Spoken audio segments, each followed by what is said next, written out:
Guna mengatasi kenaikan harga bahan pokok serta mengurangi beban masyarakat, setiap minggu pemerintah Kabupaten Banyuasin akan mengadakan operasi pasar murah.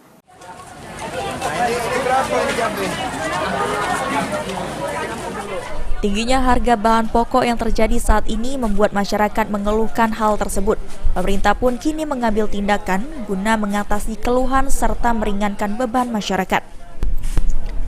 Salah satunya pemerintah Kabupaten Banyuasin mengadakan kegiatan operasi pasar murah guna memberikan solusi dan meringankan beban masyarakat dalam memenuhi kebutuhan sehari-harinya dengan harga murah.